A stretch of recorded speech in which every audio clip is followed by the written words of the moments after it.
And when I kind of got rid of all those expectations and like maybe pressure that I put on myself, that's when I could play a lot more free, because I'm like, well, I'm already going to get cut anyways, so who cares? But at the same time, I'm still going to put in the work. Like, I'm still going to put in the work to stay ready, because at the end of the day, common denominator of awesomeness, fearless joy under pressure. Chris Streveler's story is not perfect. It is proof that there's no one way to the top.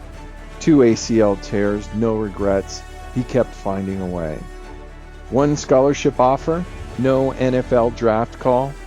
Then Chris Streveler wins the Grey Cup, the CFL Championship, Canada's Super Bowl. And in 2022, he became the New York Jets preseason legend. 4-quarter chaos, comeback energy, went undefeated slinging the ball like a kid again. From Winnipeg to the NFL, from the Jets huddle to the quarterback room with the Super Bowl champion Aaron Rodgers. This is a story about joy, pressure, belief, and finding your own road. Chris Streveler on Unlimit Your Potential. Welcome back to Unlimit Your Potential. Today we have a special guest. This is Chris Streveler. Awesome guy and person and all the above. And he's in that leadership role on the field as a quarterback, and then we're going to learn more about your journey and maybe life off the field. Totally. Let's That'd do be it, really man. cool. Yeah, I'm excited to be here. I appreciate you. Yeah. Awesome. Okay, so let's go back to the beginning. Were you always a football person? Did you start with a different sport? Like, do you remember that first experience of like, okay, this is it. This is what's calling? I played a lot of sports as a kid. It was primarily football and baseball. And I remember when I was, probably 8 or 9 years old, I was playing flag football, and the parents in the stands are sitting next to my dad like, he runs like a deer. I had these long legs, and I was always a fast kid, so they would just kind of give me the ball on like bootlegs, and I would just kind of get to the outside and outrun everybody. And played baseball competitively as well growing up. Was on a pretty competitive travel team where we would travel around the country and go to the World Series, and we'd play some international teams. As I got a little bit older, I felt like I was just gravitating more towards football. Transparently, I love the violence of football. I always loved hitting people. And it was hard for me when I would strike out in baseball as a kid and just like sit in the dugout for the next couple innings and just be all mad. So for me, I grew up playing running back and linebacker in football. So it was like, if I messed up, I could just go tackle somebody on the next play and get that out. Yeah. Then obviously, as I got a little bit older, I found out that my future was probably going to be more geared towards being a quarterback. And so kind of had to embrace that side of the game as well. Awesome. So being a quarterback is definitely a mental game, totally, so to speak. So what did you feel the mental was for you? Was it reading patterns? Was it, I'm sure there's a lot of different areas, but on the mental performance side of things, what does being a quarterback mean to you? Well, exactly to your point, man, there's so many facets in terms of when you talk about the mental game of being a quarterback. A lot of people want to focus on just the physical attributes, but to me, what separates an average or an okay player from a great player is up here, especially when you get to the higher and higher levels. So for me, we're talking about me as a young kid, and the first aspect of the mental game of football that I had to kind of tackle was, how do I tempo myself down a little bit emotionally? Because I was always I'm a very high energy person, and I would always, 3 hours before games, I'm just like, listen to my pump up music. I'm all amped up before the game, and it was like I was wasting energy. I'd run somebody over, I'd get up, I'd be screaming. Again, wasting energy. And I remember my first year starting in high school as a junior, my coach kind of sat me down and was like, I love the energy, I love the intensity, the guys love it, but we got to just tempo it down a little bit. There's a time and a place. And so that was really my first experience of having to change my mentality a little bit to tailor towards quarterback. And then as you continue to grow, obviously there's the X's and O's aspect of things of how do you read coverages? What's your mental process? Because as a quarterback, you are processing information in milliseconds and you're making split-second decisions. And so how can you simplify the game in your mind every single play and have a great process for how you're identifying what's going on in front of you, and almost a process of elimination of, okay, this happened, so I think they might be doing this, which might eliminate this route, so now I can simplify my process after the ball is snapped. And I played with Aaron Rodgers in New York for a year there, and one of the things that he said that resonated with me was, if you're trying to see everything, you're seeing nothing. If you're trying to see a little bit, you're going to see everything. And so the more that you can focus your mind and focus your eyes on where they need to be, that was something that I learned as a young kid, and then obviously continued to grow and incorporate that into other aspects of my game as I've gotten older and become a professional. Excellent. Okay. Well, okay, so you bring up Aaron Rodgers. Yeah, I'm jumping all over the place on you. That's fine. I like it. Is there something different? Like, I'm going to answer the question already, obviously, but greatness. Right. Do you see it on the field? Do you just, is there a different sort of frequency that person is at? And it's not necessarily quarterback, but any level of greatness from a different position. Like, you've been around the best of the best. Right. Is there something different about them? And would you include, I would include you in the same argument. I wouldn't put myself in the same category as Aaron Rodgers. I would, I have made it to the NFL, and but I mean, we're talking about one of the GOATs right there. Yeah. But I do feel extremely fortunate that I've gotten to share the room with so many great players. And I've gotten to be in the room with some real legends, and it's crafted my game in a certain way. And whenever you're around people that are better than you, it motivates you to be better, and it motivates you to work harder.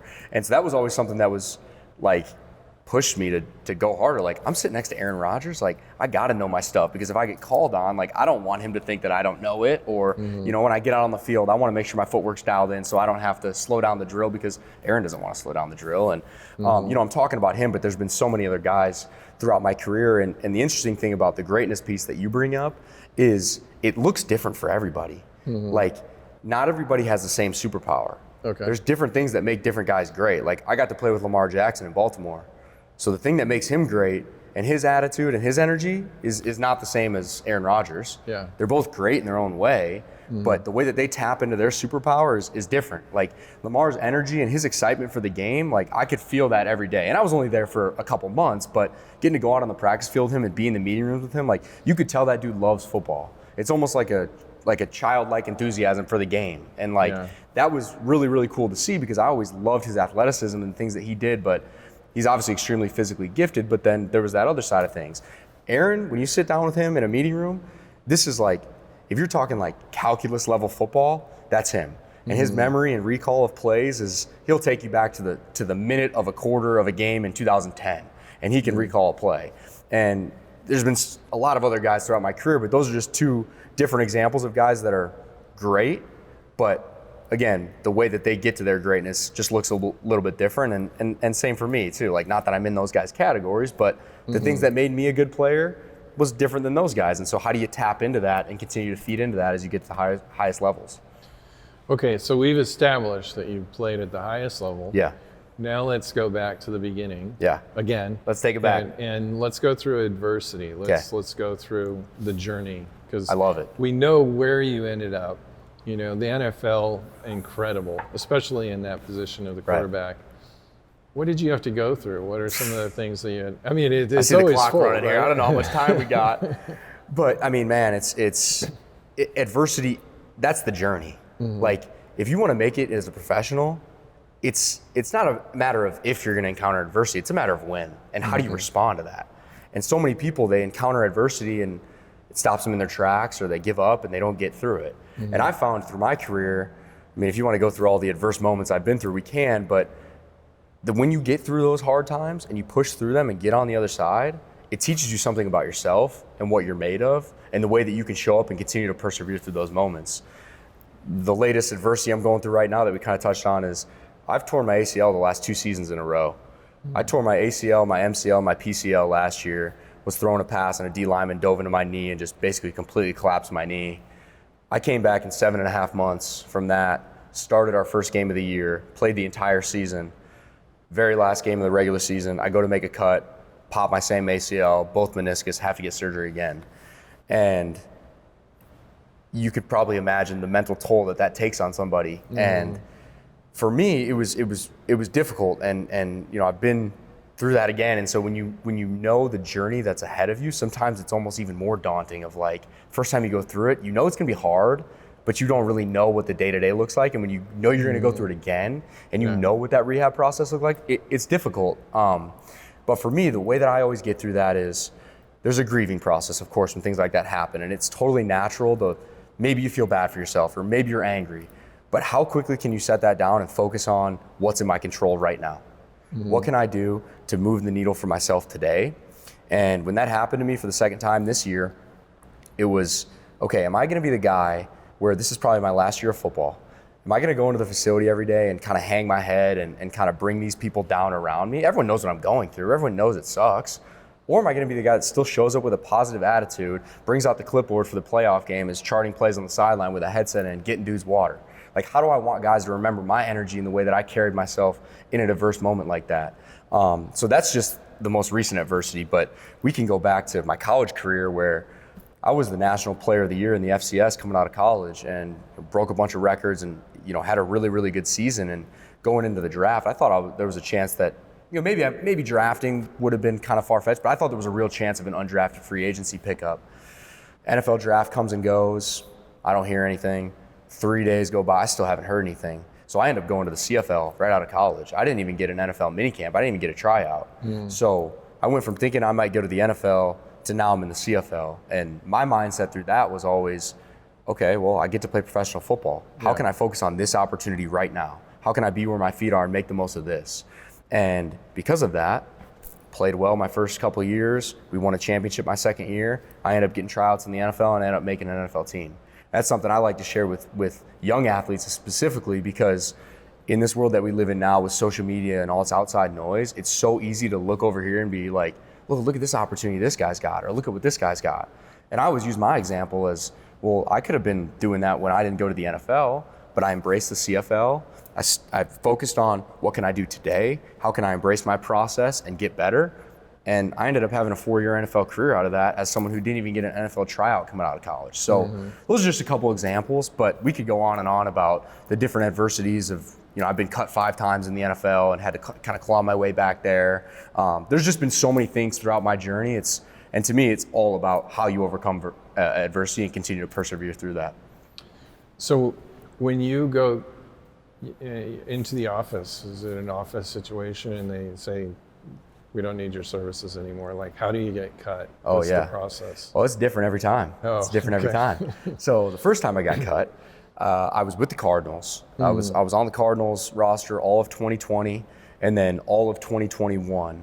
And I want to say it was like week 12 or 13. So we're like 2/3 of the way through the year. At that point, you're kind of thinking, okay, I'm on the team. I've been here for 2 years. I'm going to be here through the end of the year. I had actually just closed on a house like the week before. It's bye week, it's a Tuesday, and I'm taking a nap on my couch. Thanksgiving is in 2 days, and I wake up to a call from the head scout. And the head scout, like, if he's calling you, something's going on. Like, that's not a phone call that I'm regularly getting. I answer the phone. Hey, Strev. Most people just call me Strev. Hey, Strev, what's going on? Oh, it's nothing, man, just chilling. What's going on? He's like, hey, did you see the news? I'm like, no. He's like, yeah, it just leaked on Twitter. We're about to cut you tomorrow. So go ahead, just bring your iPad in, bring your stuff in. Like, we'll have a garbage bag in your locker. That's the first time I got cut. Okay. And I'm sure you can imagine how that feels for someone when you just bought a house. You've been on the team for 2 years and you get a phone call saying it just leaked on Twitter and you woke up from a nap that you're going to get cut. So that was a really, really hard moment for me, but it showed me. My fiance now, we had kind of just started seeing each other. She was there with me through that moment and how hard that was, and she knew how to be there for me. And you see how the people around you stick by you in those hard times. And that's another moment where you've seen so many people get cut that you kind of like hype it up in your head in a way where you don't know what's going to happen. It's so uncertain. And then it happens to you and you just feel like the world is closing in. But then you start to just pick up the pieces and figure out what's next. And then 4 days later, I was on a plane to Baltimore and I signed with the Ravens. So that's how I got cut from them. I ended up getting cut from the Ravens after that season. Then I signed with the Dolphins in the off season. Going into OTAs, they ended up drafting a guy, and I got cut on my off day there again. I was kind of in the facility getting some extra throws with one of my buddies, and I saw the little scout guy come up, and I was like, I looked at him because I had been through it 2 times. I'm like, dude, no. He's like, yeah, the GM needs to see you. I'm like, oh my gosh.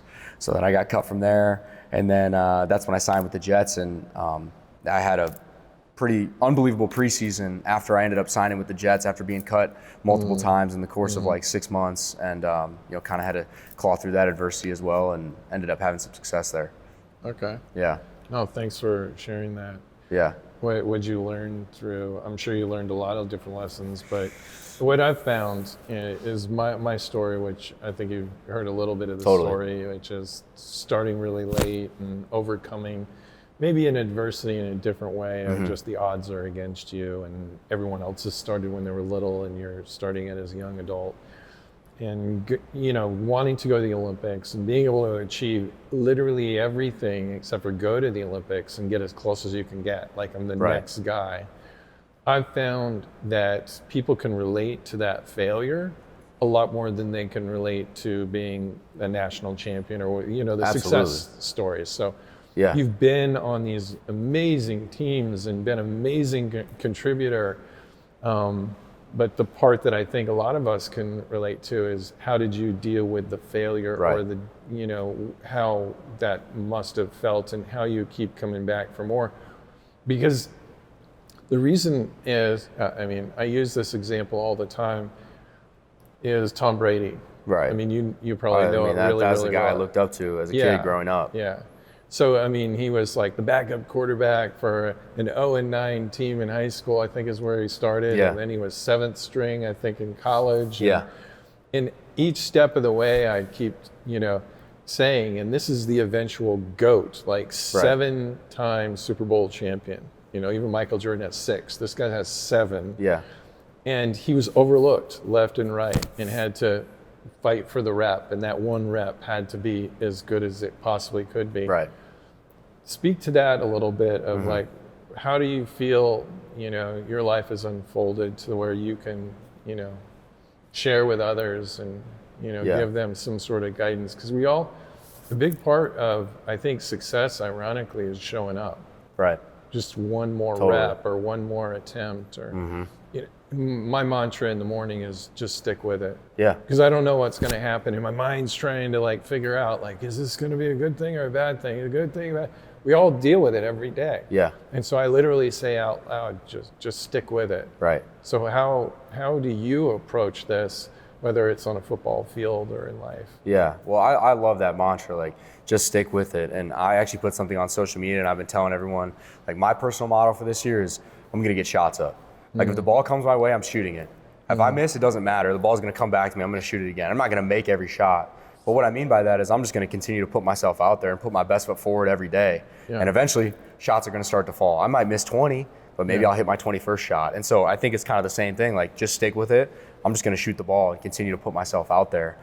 So that's kind of my mindset right now as I start to transition away from the game and into the next phase, because there is a lot of uncertainty, and I'm kind of stepping into something completely unknown, and that can be hard at times. So that's my mindset for that. But going back to the adversity piece, you brought up Tom Brady, and I love the documentary. It's called the Brady Six, and he was drafted in the 6th round. There were 6 other quarterbacks taken in front of him, and he's sitting at home watching this draft unfold. Am I going to have to go sell insurance? What's going to happen to me? And you talked about some of the other adversities he had been through, and I can relate to that with my own journey, because I just feel like when you go through hard things, that reveals your true character. That really reveals what you're about, because it's so easy to be that high energy guy or super happy and treat people the right way when you're the top dog and you're undefeated and you're throwing touchdowns. What happens when you just threw 4 picks and you lost a game and you got booed off the field and you're on a 4-game losing streak? How do you show up? That process can't change. You have to have confidence in your process and who you are as a person and how you're going to show up every day. And just because you're winning or you're losing, that can't change. I had a quarterback in the CFL tell me this my very first year as a professional. It's been kind of a motto I've always stuck with. He said, stay off the roller coaster. As a professional and in life in general, man, there's so many ups and downs. My job as a leader and my job as a quarterback is to stay right here. When people are down, I'm going to stay right here and I'm going to bring us up. When people are getting on their high horse, I'm going to bring us down to reality and say, we still got to work. And that's my job as a leader. And that's kind of always been my mantra is, stay off the roller coaster. You don't have to ride the ups and downs. And then again, to the adversity piece, man, when you push through those hard things, it gives you confidence that you can overcome more hard things. And I feel fortunate that I've been through so many of those situations in football that when I see my friends going through things like that, whether it's football or not, I have a very unique perspective as someone who's been through those hard things. And I'm not perfect. I don't have all the answers, but I've gotten through a lot of those things and I'm still here, right? And I'm still growing. And so I just love sharing that perspective and my hardships with people and maybe how I dealt with that, or some modalities that they could maybe use to get through their hard times, or maybe just give some perspective in general. Awesome. So you said something, I'm always listening for little cues, right? Yeah. You said, be where your feet are. Totally. Take us through what that means. Man, it means so many different things. Like, I'm a new dad too, so I have a 1-year-old at home, and that's something that, to me, being where my feet are with her and with my fiance is super important, because, I kind of mentioned some of the things I'm doing. Like, I'm all over the place sometimes, but those moments and that time that I have with them, like, how can I be present in that moment? And it applies to all these different things that I'm doing. Is, okay, how can I give my most to this moment right now? Like, I rushed back up here to do this podcast with you today. How can I be here right now and give you my best, give you what I have? And to me, that's what being where your feet are is. Maybe you don't have 100%. Maybe I got 75% for you today, but I'm going to give you 100% of that 75%. I'm going to give you everything I have. And to me, that's what being where your feet are means. That's awesome. Yeah, I always say this to people that I'm working with, or anyone that I'm talking to, is that if you want to be great at something, you got to raise the floor. Yeah. Don't focus on the roof. Totally. So it's that overall. So as you're coming up and you're making headway, was it your family? Did you have did you have a mentor? Did you have coaches? I love those stories of, like, my own story is that I was actually second in the nation my second year, my sophomore year, and my junior year, and my coach would say this thing to me and say, Seth, why are you apologizing for your greatness? Yeah. He was a world record holder, yeah. so he could see something. And I was like, wait, I'm going against this guy that I had just seen on TV. He won the gold medal. I'm like, this is pretty good. And I remember this, yeah. And then he said this second time it happened, he goes, why are you asking for permission? Just go take it. Go take it. Yeah, so do you have he could see my greatness clearer than I could see it. And then when I actually did do it and I went to this whole other level, I was like, oh, that's what he was talking about. Yeah. Have you had people along the way that have done that for you? 100%, man. I mean, and every single step of the way, it's a different lesson. The first person that really instilled any type of lesson in me was my dad. He just always taught me that if you work hard and you treat people the right way, good things are going to happen. And as a kid, I didn't necessarily understand his work ethic, because I just didn't. You don't know. You can't really appreciate your parents in that way. But now as I've gotten older, I'm like, man, this dude grinds, and he showed me what it took. And I applied that to my life as, okay, I'm in 7th grade. I want to go win the Little League Super Bowl. So what am I going to do? I'm going to carve out a trail in my neighborhood. I'm going to go ride my bike 12 miles a day so I can get in shape. I'm going to put on my helmet. I'm going to go run laps around the cul-de-sac so I can get in shape. And I didn't know what I was doing, but I just knew if I wanted to be good, I just had to work hard. And so that's something that I've always carried with me. And being good to people and just treating people the right way, I'm just such a proponent of that, because what you put out comes back to you in some way, shape, or form. And I truly believe that. So my dad was really the first person to kind of instill those lessons in me. I had really 3 high school coaches, all my high school coaches at Marion Central. They all kind of they really all taught me different lessons, but they started to cultivate a mindset of having a process and how to be a leader and all these things, because it's easy when you're a kid of just, you're just a better player than people. But how do you actually bring the people around you up? That's what a great team is. It's not just one great player. It's about a guy who can elevate the best people, elevate the people around them to be their best. And I think when you have great players who know how to elevate the people around them, that's when you have great teams. And that is so important, especially in football. You got 11 dudes, and if one guy isn't doing their job or isn't locked in, it's not going to be a successful play. And so that's always something that's kind of been near and dear to my heart in high school and beyond, is I remember when I was younger, someone would drop a pass in practice or whatever, and I'd kind of be upset. And I remember my coach kind of took me aside one time and was just like, go pick that guy up. Go tell him he's got the next one. And that's something that I've always done since that point. Running back fumbles, I'm the first guy trying to help him up and say, I got you, bro. We're in this together.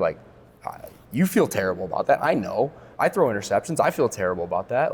I don't need to let you know that was bad. Everyone knows.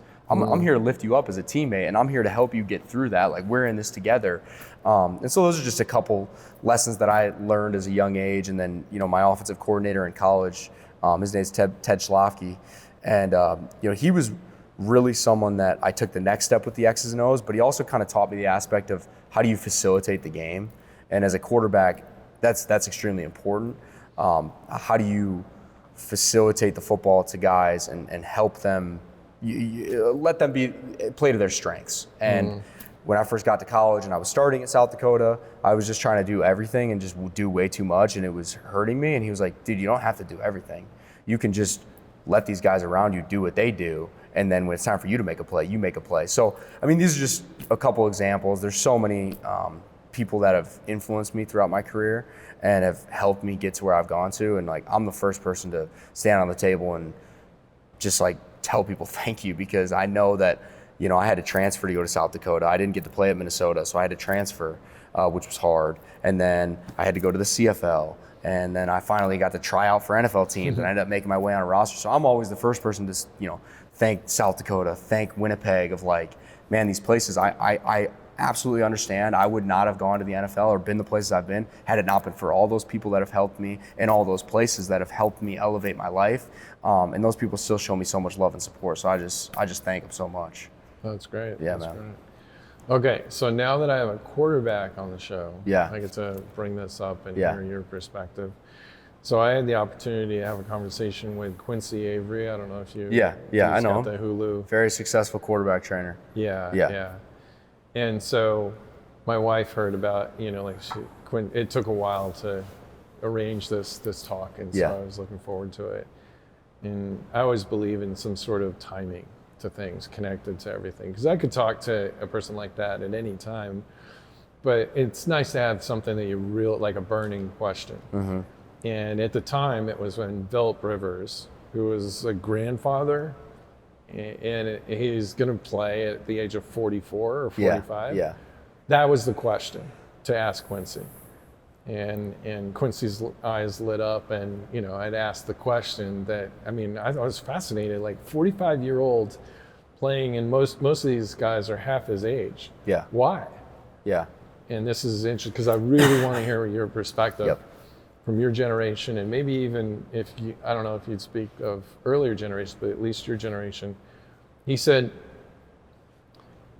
I'm going to use my version of it, of course. He said, in a stadium when you have 70,000 people watching you, as a quarterback, you only have how many seconds before you have to make a decision? Is it like 4 or 5 seconds? Well, if you have 5 seconds, your O-line is strapping people up front. Okay, so 3 to 4? Yeah, if that, yeah. Okay, Like, let's so say I 2.5 to 3.5, probably. Okay, we'll go with 3. Yeah. 3. He's like, you have to make a 3-second choice. Right. And most of those choices are messy choices. So you have the potential of making a fool of yourself in front of 70,000 people, and then also, if you care about people watching it on TV, and you have to make this messy decision, and if you throw an interception, then all of that is hanging in the balance. Right. So what I was seeing is a connection to, and I'm not like negative on it, but the effects of social media. That Right. Social media is based on storytelling. Mm-hmm. It's someone else's story. You get to post your own stuff, but everyone's kind of posting their best stuff, right? For the more or less. Right. And so the trap is the human ego, which is, if I don't have something to post, I have nothing to share, and I Right. don't exist, basically, because my existence is now, my self-worth is online. Yeah. It's a dangerous way to think about it, but yeah. Yeah, but the effects of it are, really rampant, like everywhere. 100%. So it's basically looking at my existence comes from what other people think. Right. And so I was just curious, you bring back a 45-year-old grandfather to make a messy decision and be able to live with the failure over someone that could run circles around him physically. Yeah. Speak to that a little bit, because do we have like this sort of culture now where, and I've heard this from others, the NHL players that I've mentioned with you and others, they say the skills have never been better. There's always like this skill development, so Right. the guys Yeah. can run faster and do these really complicated things. The deficit though that's been created in this sort of modern time or machine is adversity. in making these messy decisions and living with failure. Right. That's the part where I don't care how much skill you have, everything can collapse like a house of cards. Right. So what do you think? I've put a lot of talk into that, Yeah. but what do you take it and run with it? Well, I mean, I kind of want to go back to like the 70,000 people thing because I'm so appreciative to the fans and the people that support, but I don't play the game for the fans. I can't really give merit to what people who aren't on the field with me and aren't in the day-to-day process in the trenches with me and what they think about me and how I go about my job. What matters to me is my family, my inner circle, and my teammates. I'm a big, my teammates mean everything to me. So the way that they view me and the way that I can honor them is what matters to me. So I don't really care. I never have ever thought about the stands. Okay. I never think about that when I'm playing. And I guarantee, you bring up Phillip Rivers, he didn't come back for the fans. He came back because he probably had an inner competitiveness to him that he felt like there was an opportunity for him to maybe go win a championship. And, he's got 10 kids or something. So he's got 11 people that he truly, truly cares what they think of him at the end of the day. At the end of the day, you're going to leave that game. You're going to go home to your family. They're going to love you no matter what. So that's what's really important. Wins and losses are, we work our tails off to get those. But at the end of the day, there's these relationships with people that mean more than any type of stat that's going to happen on the field or any type of win that could happen. And so that's just kind of how I think about the game is why do you play the game? Mm-hmm. If you're playing the game because you care about social media and you care about what other people think, that's not going to carry you through these adverse moments that you're thinking about. The minute that things start going bad and these fans aren't cheering for you, you're going to have nothing to stand on at that point. So what motivates you? What's your why to play the game? And I think that the earlier you can identify why you play the game, the better off you're going to be when those bad things happen. And you'll be able to get through them, because that social media and that external praise that you're getting, that's going to come and go. Even if you're the best quarterback of all time, there's still going to be people that are naysayers, and you're going to retire at some point. Those people are going to disappear. So why do you get up every day? Why do you work hard? And who's this inner circle of people that you truly, truly care about what they think? So before, where we were talking behind the scenes, you mentioned being a quarterback coach, a coach of a quarterback. Mm-hmm. How do you broach that with him of his why? That's a big question, and that's an ongoing question. Mm-hmm. How do you kind of penetrate what's your why? Do you go into that? Totally. What is your why? I'm really big on attacking. Obviously, we do field work, and it's extremely important from the mechanical aspect, but I'm also really big in the mental aspect. And all the kids that I train with, they'll tell you that I love to go down the rabbit hole mentally with them and just ask them questions. And I truly invest in what they're going through. I always tell them, hey, if you need somebody, just give me a FaceTime. I've more than likely 99% been in the position that you're going to be in if you're struggling with something. So use me as a resource. And in terms of guys, why, I just try to push them in the direction of what's your process?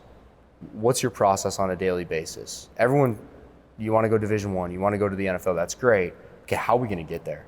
How are you going to start to make small changes in your life every day to slowly move the needle? Because it's not about some big effort one day where you work extremely hard and then you just fall off. It's about stacking days and doing the right things every single day.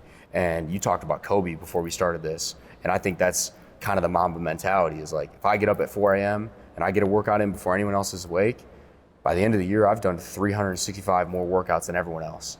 And I've kind of applied that to my mindset as an athlete. And I try to apply that to the kids too of hey man, 10 extra minutes a day over the course of a year, that really adds up and you're going to get better. So take these things that I'm teaching you on the field. Sure, we're on the field for an hour and a half or we're in the classroom, but take these things and continue them on your own. Because it's not just about doing it one day with me. It's about how are you going to apply these things to your life and continue to move the needle when somebody's not holding your hand, because there's not always going to be someone to hold your hand. Awesome. So you did just mention that you're big into the mental side of things, and we like to share tools on the show. So if you have anything that you're willing to share, what are some of the things that you have the guys do? Just simple things. Because you're getting really... someone that's not necessarily in a competitive space. Yeah.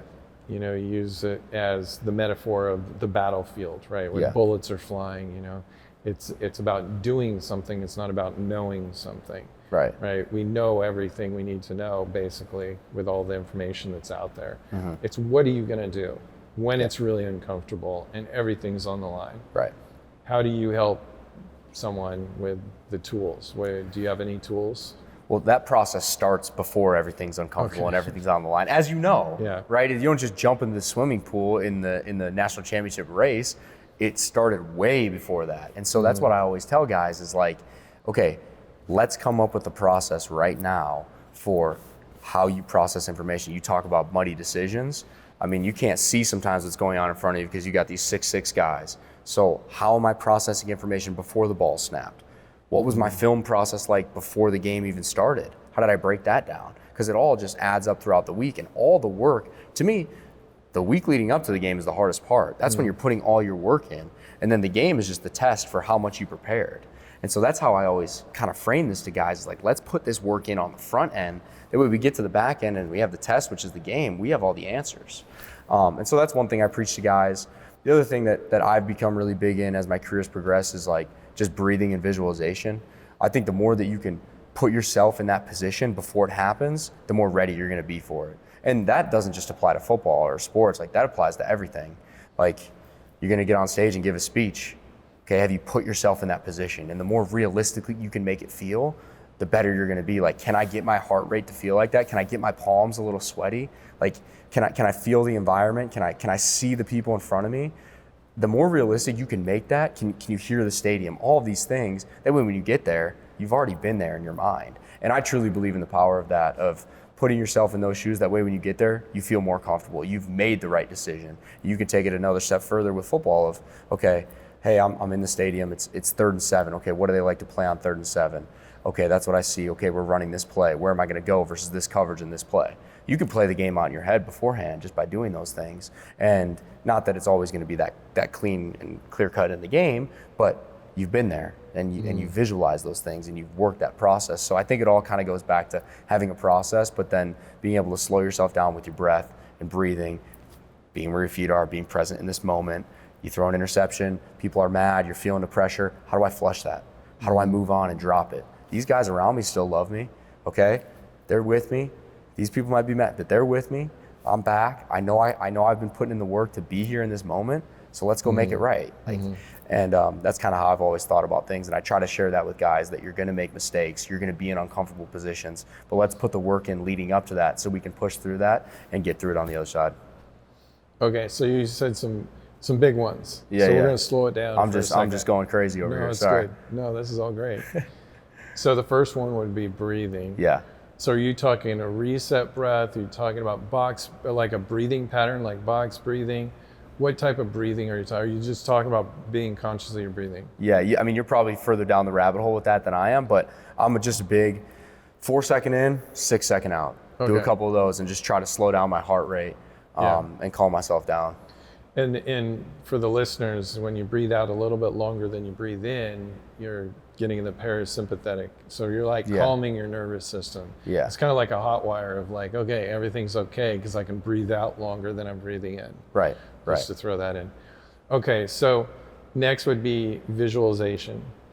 When you visualize things, I have two big questions. One is, do you choose to visualize? This is a mistake I made. I've learned all these like on the back end, like, gosh, I wish I would have known this. Yeah. To remove the choice of visualization, to make it part of your daily routine. Yeah. That would be a big part. Did you do it enough? Like, did you put it in your process to where you didn't have to choose it?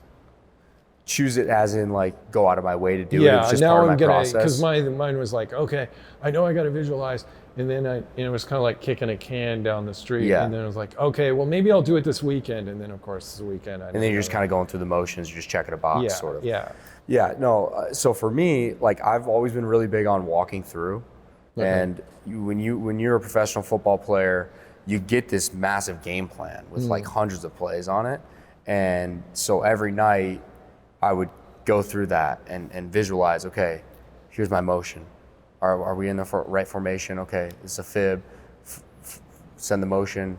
What's the defense doing? Okay, snap the ball, and I'll go through it. I'll go bang, we're here, and I'll walk through it and visualize. So that's always been something that has kind of been part of my process, and I've done it different ways. When I was with the Cardinals, we had these virtual reality glasses on, where you could literally watch the practice and like you're the guy back there because you're not getting reps. Like as a two or three quarterback, you're not getting any practice reps.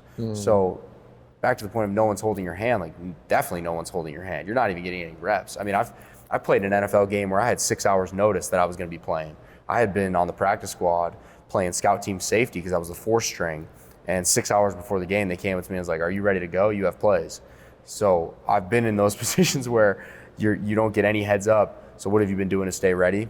So that's been part of my process. And then another thing that they actually made us do my first year as a professional in the CFL was when the starter's taking a rep, all the backups are behind, and you're running that play in the back as well. So let's say it's a 5-step drop. You're taking a 5-step drop and you're throwing the ball to where you would have thrown the ball. So it's like the most extreme version of a mental rep, but to me it always really helped because it's like, it's on film, first of all, so if you're messing around and not paying attention, you're getting called out. Second of all, it kind of trains my timing with, all right, here's the starter, I'm a rookie. Are my feet and eyes and my throw where the starter is? Okay, I'm on the right track then. And so it was something that was kind of forced upon me, but that I continued to incorporate as my career went on. That's awesome. That will bring up another question, but the question before that, for me on visualization, I learned this post-career, is that Tiger Woods is a big visualizing not only everything unfolding perfectly, so 70-80% of it is spent on like perfect scenario stuff, but spending a good amount, 20-30%, on recovery. What happens when you hit the ball out of bounds? Right. You know, what then? Then I learned that Michael Phelps was doing the same thing, is that he was visualizing 70-80%, everything's going right, but then for him it was, you know, the suit rips or the cap doesn't work or your goggles fill up. And it actually happened in China at the Olympics. He goes into the finals and his goggles, like he dove in and then they came back on. So that's like the worst of the worst, like you're swimming blind. You can't see. But he had visualized it so that it wasn't a stigma. It wasn't a bad thing. It was just, oh, this is version, I don't even want to say B. It's just a different version. And I've counted my strokes in my visualization. I'm very comfortable with this. And then he swam to a world record, basically blind. That's crazy. So yeah, that's one of those simple things where I was like, damn, I wish I would have known that at the time. It makes perfect sense. Now, being in a team sport where a lot of unpredictable variables, did you visualize like adversity? Did you visualize things not unfolding smooth, the messy, the muddy? I think just being 100% honest, like my natural predisposition is like to visualize things going wrong. So I would always, I kind of wanted to like avoid that as much as I can. And so that's why I would always gravitate towards like more positive things. And then when I would think about something negative, it would be like, okay, how am I going to respond in this moment? Like, yeah, you're going to throw an interception. Okay, how do I want to show up in that moment from an attitude standpoint? Because again, I'm a really high energy guy. Like I get very excited very easily, and the same thing happens when things get bad. Like I can get angry pretty easily too when on the field. So how do I kind of control that and like be who I actually want to be in that moment and not let my emotions take over and express myself in a way that I don't want to? And so that's kind of how I would more like think about that, because I knew that it would happen at some point, and I would just try to be as conscious as possible about how I respond emotionally in those moments. So you see the power in being neutral, kind of like not so high, not so low. Because it's not my natural place. Like I'm like up here, you know, like my energy is very high, so I have to be conscious about being here. Like other people, they have to consciously bring themselves up. That's never been an issue for me, so I kind of have to regulate myself. What are some of the tricks to regulating yourself? I know Kobe talks about being curious, like when you're outside of yourself and not reacting, and you're moving forward and being curious, trying to figure out the problem. Like a puzzle piece problem. What are some of your, like, how did you regulate yourself? Did you just say chill out, listen to different music? Like what was it? No, totally. Like that's actually one thing I did is like, I got into smooth jazz this past year, like after I had my daughter, because it was like so chaotic that I'd be riding the car. I'm just like, I can't even do words right now. I just need saxophone. And so like sometimes when I would be like hyped up before games, I would just rip some smooth jazz, and it would just like put me in kind of more of like a zen place. That's so funny. So yeah, that's one thing I've done. But like, who's your smooth jazz artist of choice? Who's the one guy I think it's Boney Jones, I think is his name or something. Guy can rip on the saxophone. Louis Armstrong's good too. That's not really smooth jazz, but I digress. I remember seeing there was a race car. I work with a lot of race car drivers, and there's one Gran Turismo. Yeah. And there's one in there where he gets into the flow state, listening. His guy is engineer, because that's kind of like your quarterback coach that's over the headphones. And so he puts on, I don't know, Kenny G or something. And he's listening. What the heck is that crap? And he's like, no, just here, listen. I'll tell you what. Yeah. I play it for the guys in the sauna sometimes. Like, Strev, what's this? I'm like, you guys got to get on the smooth jazz, man. I'm telling you, you're missing out. It's so funny. It's like our challenge is, it's like Kobe would say, you know, your greatest strength is also your greatest weakness. Right. You know? So your, ability to get really super intense is also your greatest weakness at 100%. The same time. So you got to find that middle ground. And that goes back to my story about being a high school kid. Like my first year playing is like, I'm so energetic and like I'm very intense, and guys feel that and it makes them elevate, but like it can also be a downfall if like you're throwing interceptions and you're getting super pissed, or like you're running people over and you're just screaming in their face and wasting energy. Like, so 100%, like I've always felt that one of my superpowers has been my energy, and being able to tap into that in the right way has been very important for my career. Yeah. Okay, so internal tools. I don't know if you ever saw Michael Jordan's speech when he was inducted into the Hall of Fame, and he started sharing about internal rivals. I mean, that's kind of like the term I use, but he calls them dots on a board. And all these people, these rivalries that he had inside his head, he invited them. So he had his coaches there. He had the guy, he was cut from his high school team. Oh, yeah. So that guy was in the audience. Oh, yeah. And so he had all these different people, and he'd call them dots on a board. Another way he described it was putting logs on the fire, right?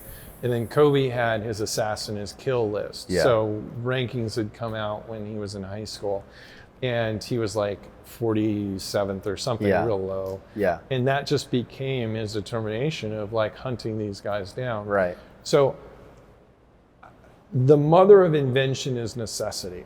That's just nature. Sure, right? Yeah, makes sense. And so I was obsessed with going to the Olympics. I was so obsessed that I created all these weird things, whether you call them tools or delusional realities, just to draw out more necessity. Right. So that's a part that I don't think people talk about that much, because I thought there was something wrong with me. Yeah. And then I started helping others, and then I started seeing what these greats were doing. I was like, oh, that's why I said, there was our main rival in swimming in the United States is Australia. Okay.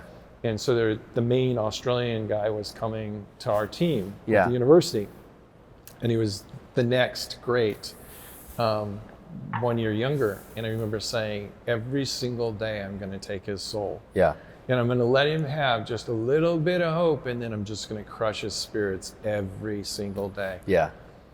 And that was really twisted. I never admitted to anyone until I started doing what I do now, to say, you know what, it made sense because it created such a level of intensity, Right. where I could just draw the greatest amount of effort, because you got to find it. You just got to find it. And that's another part that I don't think people talk about. Right. Is if you want to be great, it takes or the way Jordan would say it, if you want to be extraordinary, it takes an extraordinary amount of effort. Right. And it's your responsibility. It's not your coaches. It's not your parents. It's not your buddies. It's your responsibility to find out what motivates you. Right. And that's going to change. It's going to be a target that moves with time. But the interesting part about it is that they don't need to know about it. Yeah. Right? Like Jordan he's at the end of his career, and he's telling all these people all the way back to high school, guess what? You stood for this. Yeah. And so for me, I'm very, very close friends with this person. Yeah. And he still doesn't know that, but I know that I brought out the best in him, and he brought out the best in me. Right. what did you do to harness this this energy, Yeah. this hunger? How did you keep it going? How do you still do it? Right. It's interesting you say that, because I hear so many guys who that's really resonates with. Like, you hear these receivers that, like, I was the 8th receiver drafted, and I have a list of all 7 guys. And, like, to be honest, like, that's never really resonated with me. Yeah. Like, my motivation has always just been trying to be my best. Like, I want to chase my best, and I want to reach my potential as a person and as a quarterback.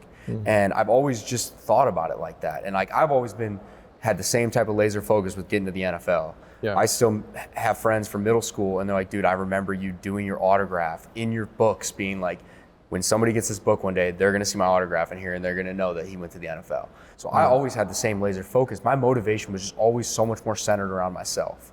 And it's interesting because, I mean, I've been in so many competitions. Like, you talk about this guy from Australia that you were swimming against. Well, that's been my life every single year since I've been a pro. They're always bringing in the next guy to try to compete with me. And so, at the same time, football is such a team game. And as I mentioned before, the team aspect is the most important thing to me. So I've always approached competition from a really positive standpoint of, I'm going to actually build this person up next to me, and I'm going to encourage them because I don't really care what they do, because I know that I'm better.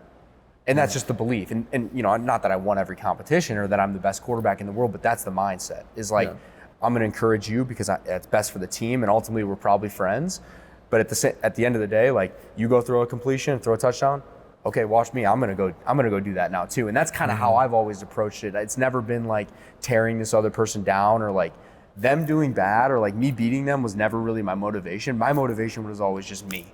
And how do I look in the mirror tomorrow and say, all right, I got better today, and how do I continue to do that every day? And I'm just so big on like running my own race and just trying to outwork people. And that's always kind of been like my motivation of like, I'm gonna work harder than people, and I'm gonna just do a little bit extra. And that's always gonna be kind of like my edge over people, because I was always a good player, but I'm not the most talented guy in the world. Like, I was not a 5-star recruit, or I had 1 scholarship coming out of high school.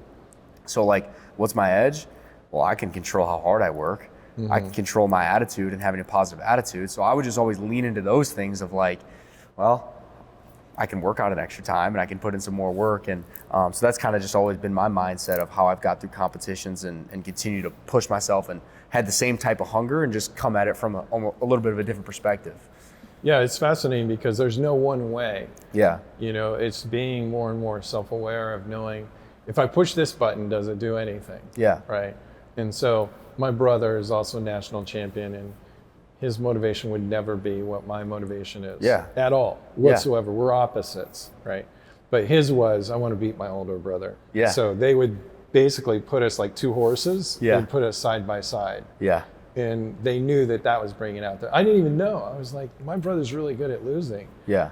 That was Yeah. And they're like, no, he friggin' hates losing to you. Yeah, yeah. And that's why we put him so close to you. Because it would just keep Yeah. pushing him and pushing him. Yeah. And then when he was in the Nationals, like he's in Nationals. I had been done with my career, and he's a dark horse, so he wasn't supposed to be in the race. Yeah. All these big names, fastest race ever, and he's circle seated, so he's on the outside. And right before the race, it wasn't so-and-so, do this, all these sort of strategy things. It was, your brother did this. Yeah. You can do this. Yeah. And that's all he needed That's to all he know. And he needed. goes out and wins the national championship. But to him, that was his motivation button.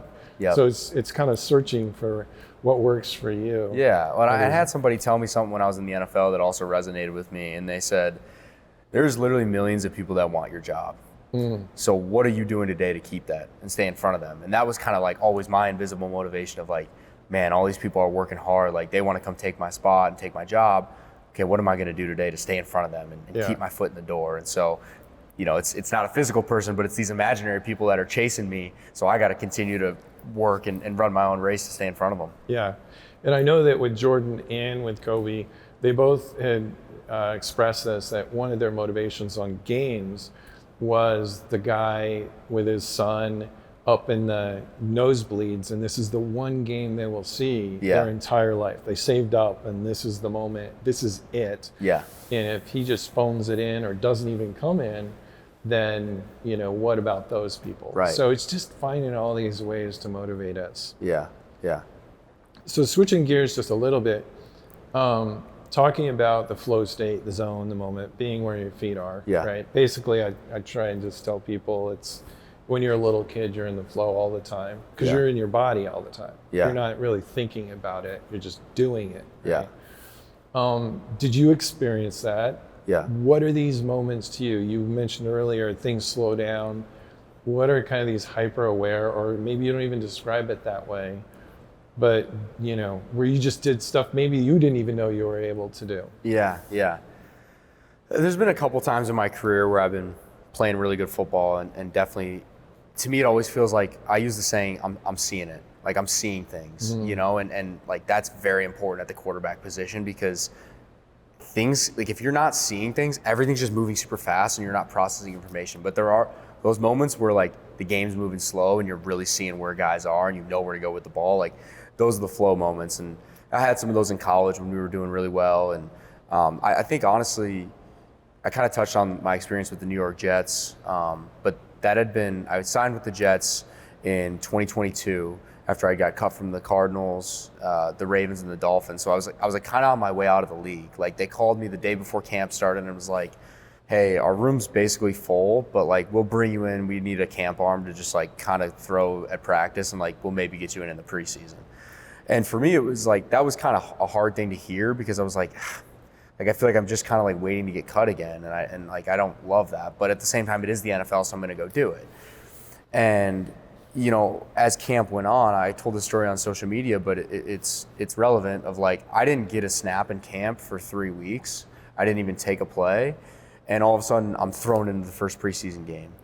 And when that happened, when I was going through practice and I wasn't getting any reps, I'd kind of like dropped all expectations of what I thought should happen or could happen because I was pretty much already on my way out at that point. I'm like, well, I'm obviously going to get cut. Like I'm not even practicing.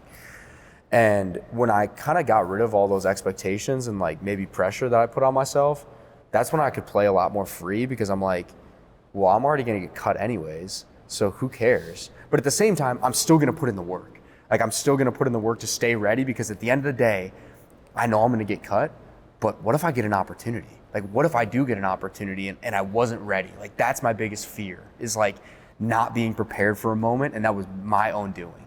That I cannot live with that. I can't accept that. So although I kind of knew the writing was on the wall of me getting cut, I stayed in it. I continued to work hard. I continued to run extra sprints. I'd throw extra routes with guys after practice. I'd study my scripts. And I'm like, if I do get an opportunity, I don't know if I will, but I'm going to be ready. And if I get cut, it doesn't matter because I was ready and I did everything I could. Lo and behold, I go in that first preseason game, I throw 2 touchdown passes, I throw a game winner with 17 seconds left, we win the game. Going into that game, half the team didn't even know my name. And I got to break the team down after the game, and the coach was like, how about Streveler in that game? And like that, to me, validated that entire mindset of like, okay, when you kind of drop these expectations and you're able to just be present in this moment and trust the process, you're able to have success. And then the next game, I went out, led another fourth quarter comeback. We won a game. And then the following week, went in the fourth quarter with 6 minutes left, threw 2 touchdown passes, threw a game winner on 4th down with 10 seconds left to win the game, beat the Giants. And I ended up making the team. And it was just, that was a time in my life where I was in flow because I had dropped these expectations of what I thought should happen. And I was able to just, again, be present in the moment and trust my work and say, well, the writing's kind of already on the wall. Like I'm kind of on my way out. So why don't I just go out here and sling this thing and trust my work and trust who I am and just be myself.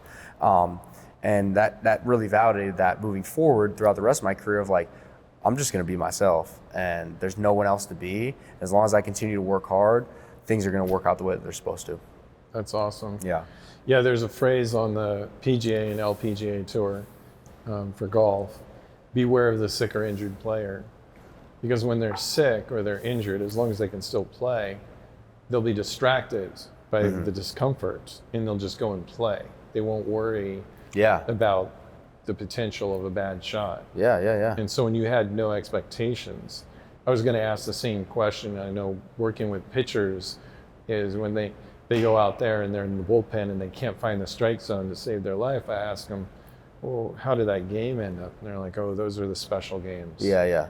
Right. So in your warm-ups, have you had that where it's like, I don't know what's going on, nothing. It's like Yeah. a mechanical or whatever the quarterback version would be. Yeah.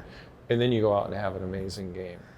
I try not to think about those things because like I go down the mental rabbit hole. You know what I mean? Like Too much. Yeah. So if I'm like, oh my gosh, like I'm not hitting something, because then I start to overthink it of like, oh, if I have a bad warm up, then I'll play good. And it's like I just don't even want to open that can of worms. So I just try to have like a very consistent process that helps me be in the exact same place every time, because that's what like that's how I regulate my emotions. Of like if I'm too reliant on how my warm up went, then that's going to affect my emotional state. So how can I just keep it the same every time so I can feel the same going into a game? Okay. Yeah. Good answer. Okay, so where are you at now? You had the surgery and you're in the recovery or the rehab. Yeah. Playing still, back at it, fully committed. Is it too early to say where you're at? I mean, I recorded a couple weeks ago my retirement video. Like I'm gonna be done playing. You're done. Okay. Yeah. You know, and it was hard, man. Like it's always hard when you step away the game from the game, and especially with injury. Like it bothers me a little bit internally that, you know, you talk about external people and I try not to pay attention to it, but I'd never want it to seem like I just gave up because I got injured again. It really just is the right time in my life to move on to the next thing. I have a 1-year-old daughter. I have other interests. Like it's the right time for me. Sure. And it's hard to leave my teammates because ultimately that's why I love football and that's the stuff that I'm gonna miss.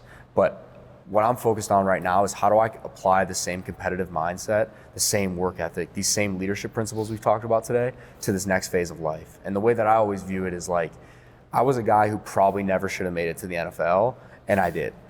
So if I can make it to the NFL, there's no reason that if I apply the same work ethic and all these other things to the next phase that I can't have success as well. And that's something that I lean on in these moments of uncertainty. It's a big transition moving away from the game, man. Like I've been playing football for 20 plus years. I've been a pro for 8 years. That's all I know. But in these moments where I'm uncertain, it's no different than when I was on the Jets and I wasn't sure if I was going to get cut. It's like, well, what can I do today? I can control my attitude. I can control how I show up for myself and the people around me, and I can control how hard I work. And that's why I work hard every day. That's my motivation to provide for my family and move the needle every day. So yeah, man, I'm gonna retire and move into the next phase of life and all these different things that I'm doing. Yeah, it sounds a lot like Kobe. We were talking about Kobe, earlier. Yeah. And Kobe had seen someone get cut early when he was 20 years old, and he realized whether it was getting cut or an injury, like, man, this could happen to me. Totally. So then he started exploring life after, and he sounded like you sound like him, of using the same principles going forward, same level of curiosity, same level of failure, having to go out there and try and do things and get a little bit better, and, over time, find it. It's all about just like reps and putting yourself out there. Like that's how I look at it. Is like, how do you get better at anything? You just got to get reps. Yeah. And whether it goes good or bad, you're going to learn something from that. And then you're going to stack another rep and another rep. And that's just kind of how I think about it. And I mean, I'm here with you today because I went to the butterfly effect and my fiance connected me with Judy. And it's like, I didn't know anyone. I just put myself out there and showed up at this event, and now I'm here today. And I'm just such a believer in, if you have these conversations and just go shake somebody's hand and tell them who you are and what you're doing and what you're about, maybe something comes of it, maybe something doesn't, but you got to put yourself out there. And so that's really what I've been focused on is, I'm saying yes to opportunities, and I'm having meetings with people, and I'm networking and just putting myself out there as much as I can. Awesome. Okay, final question, just pep talk, right? Yeah. Take on the name. What would be your suggestion to people out there, anyone, whether they've touched a football or they're not even an athlete, like what would be something that you'd share with the world that you think is really important? And it could have been something we said earlier and you're just re-emphasizing, or something new, but your window of like, what would you suggest to the next person? Man, if you control what you can control, and you focus on those things every day, good things are going to happen. That's how I live my life. And my 2 things that I control, my 3 things, my attitude, my effort, and my work ethic. Those are the 3 things I try to control every day. And if I do that every day and I maximize that, at the end of the day, when I put my head on the pillow at night, I'm at peace. I can wake up, I can do it all over again. So for anyone out there that's just kind of like uncertain about what's coming or maybe going through a hard thing, focus on those controllable things, because there's a lot of external things happening in our lives right now that we don't have control of, and it can be scary and it can be frustrating.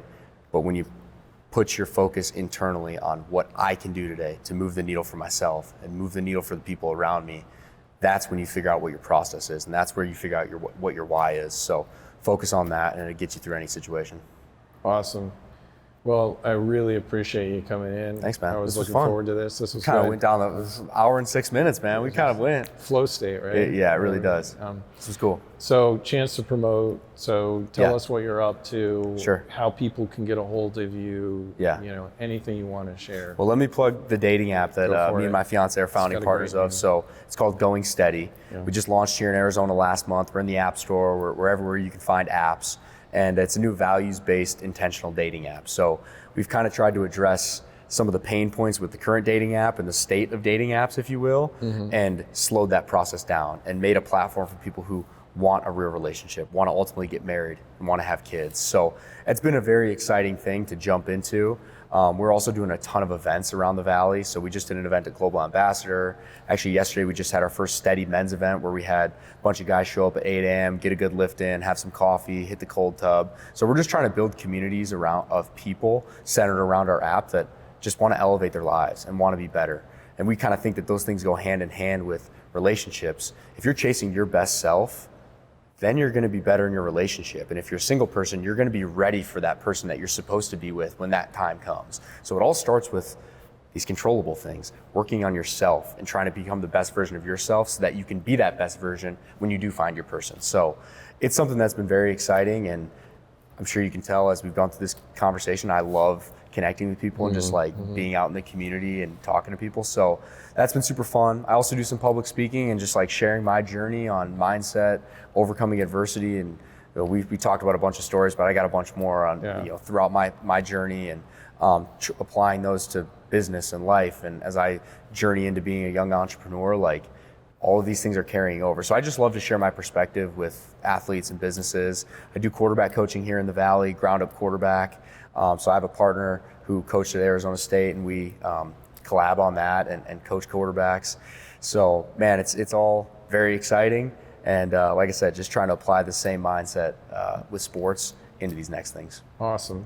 You can hit me on Instagram, TikTok. Handles, Yeah. right? What are your handles? Oh yeah, you can hit me on Instagram. It's just CStrevy5, I think. Chris Streveler is my name. TikTok, same thing. I'm also super active on LinkedIn. Okay. Weirdly, I'm like one of the only people, but you can hit me on any of those, and I always respond. If you comment on one of my posts, like I respond to everyone, because I just think it's important to show people love that are showing you love back. Awesome. Yeah. Well, way to be a great example, and congratulations with everything that you did as an athlete. Yeah, thank you, and then man. as you're continuing on, it's no accident. Yeah. Right. Well, I love what you're doing too, man. And like, I just want to tell you, like, when I heard you speak at the Butterfly Effect, I left that being like, I got to get back connected with him. And so, you talk about things happening for a reason. Like, I feel extremely fortunate to be here having this conversation with you today, because I really resonated with your mindset, and it's a lot of the same things that I talk about with my athletes and the way that I process things. So I just want you to know how thankful I am that you had me on today, and to get to have this conversation with you, man. That's cool. All right. Yeah. Thank you again. Yes, sir.